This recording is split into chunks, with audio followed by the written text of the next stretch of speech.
Assalamualaikum warahmatullahi wabarakatuh. Salam guru penggerak.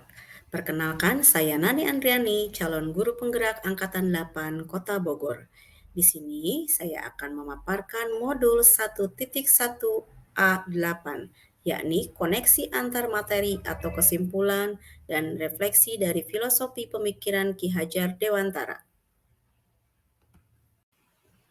Bahwa inti dari pemikiran Ki Hajar Dewantara diantaranya adalah: pertama, pendidikan yang berpihak pada anak, di mana anak atau murid adalah sebagai subjek dalam pembelajaran. Kedua, dalam mendidik dan mengajar, anak harus disesuaikan dengan kodrat alam dan kodrat zaman, sehingga kita bisa membekali mereka untuk menghadapi tantangan zaman. Yang ketiga, tujuan pendidikan adalah menuntun anak sesuai dengan kodratnya, untuk mencapai keselamatan dan kebahagiaan yang setinggi-tingginya. Jadi tujuan pendidikan itu menuntun, bukan menuntut. Sesuai dengan filosofi Ki Hajar Dewantara bahwa pendidik diibaratkan sebagai seorang petani. Ia hanya dapat menuntun tumbuhnya padi, namun petani tidak bisa menuntun tanaman padi untuk tumbuh menjadi jagung.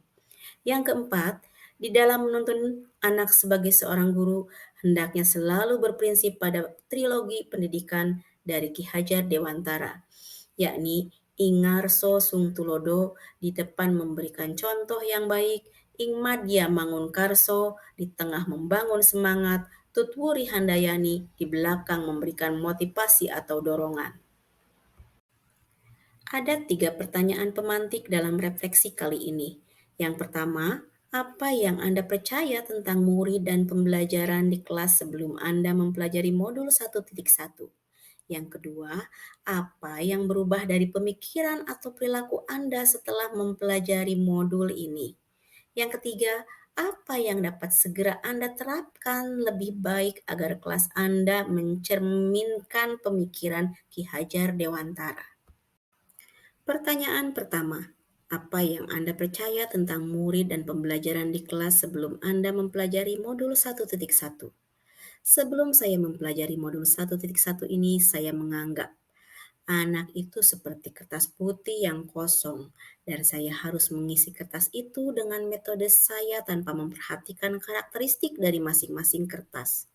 Sadar tidak sadar, saya mengkondisikan anak-anak dalam kondisi pasif karena mereka hanya kertas kosong yang harus diisi. Saya juga berpikir bahwa anak itu hanya sebagai objek atau benda yang harus menuruti saya sebagai orang yang berperan memegang benda tersebut. Contohnya, dalam pembelajaran saya menganggap diri saya sebagai sumber belajar utama bagi anak-anak di kelas saya. Mereka harus duduk tenang pada saat saya menjelaskan dan mengerjakan tugas-tugas yang saya berikan.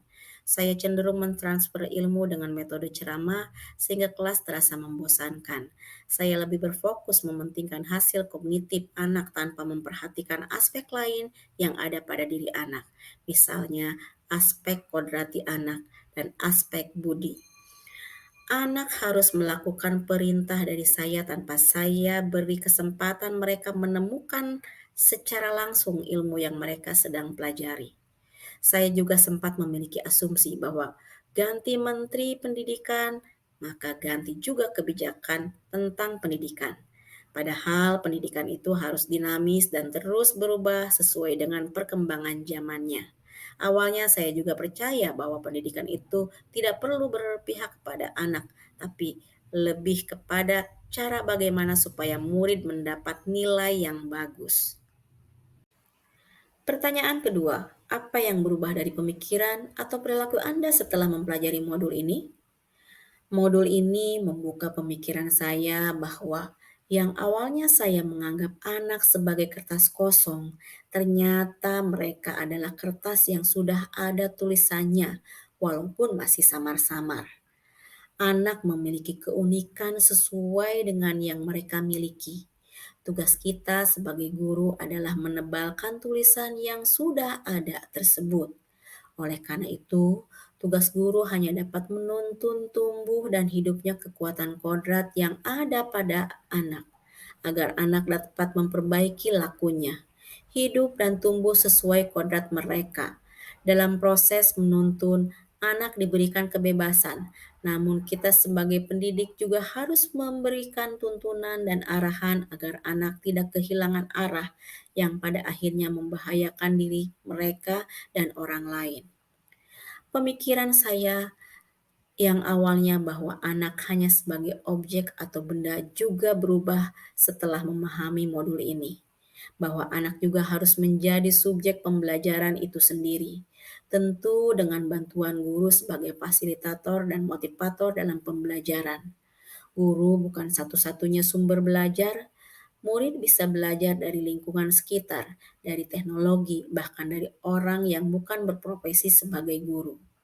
Guru harus melakukan pembelajaran yang berorientasi pada anak dengan memberikan kesempatan untuk berpendapat, berekspresi sesuai yang mereka inginkan. Kodrat anak yang suka bermain saya terapkan juga dalam pembelajaran matematika, yaitu bermain ular tangga pada materi pola bilangan. Saya juga membebaskan anak untuk berkreasi, misalnya dalam pembuatan tugas teks prosedur dengan menggunakan berbagai media yang bisa digunakan oleh anak-anak, seperti media tulis, audio, serta video. Pada awalnya saya berpikir bahwa nilai yang bagus adalah sebagai tujuan utama dari pembelajaran. Kini pemikiran saya berubah.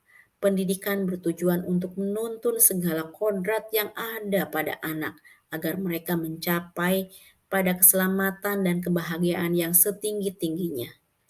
Aspek kognitif bukan satu-satunya hal terpenting yang ditanamkan pada anak, tapi harus diselaraskan dengan budi pekerti. Selain itu, pemikiran saya juga berubah. Dari awalnya memandang bahwa ganti menteri, ganti kebijakan pendidikan. Sering merasa kaget dengan perubahan-perubahan kebijakan yang ada. Kini saya menjadi paham bahwa pendidikan harus disesuaikan dengan perkembangan dan tuntunan zaman. Pendidikan harus terus bergerak dan tidak boleh diam atau statis. Pertanyaan ketiga, apa yang dapat segera Anda terapkan lebih baik agar kelas Anda mencerminkan pemikiran Ki Hajar Dewantara? Hal yang segera saya terapkan di kelas saya untuk mencerminkan pemikiran Ki Hajar Dewantara adalah menciptakan suasana belajar yang berpihak pada murid, pembelajaran yang sesuai dengan kodrat alam dan zaman, mengikut sertakan murid dalam merencanakan dan melaksanakan dalam proses pembelajaran itu sendiri. Saya akan menerapkan pembelajaran kontekstual di mana lingkungan dan kearifan lokal menjadi sumber belajar sehingga murid mampu mengenali, melestarikan, dan mengembangkan kebudayaannya. Saya akan menanamkan budi pekerti melalui pembiasaan-pembiasaan baik dalam pembelajaran.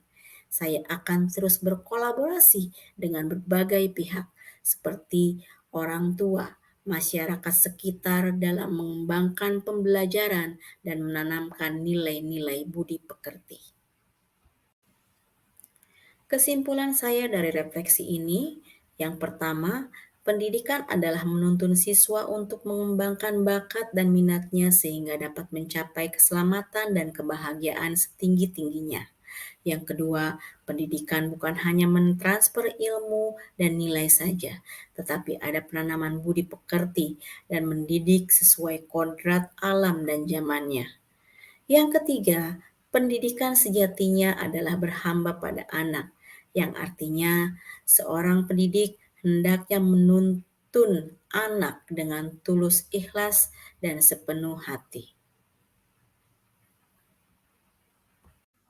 Berikut beberapa kegiatan di sekolah.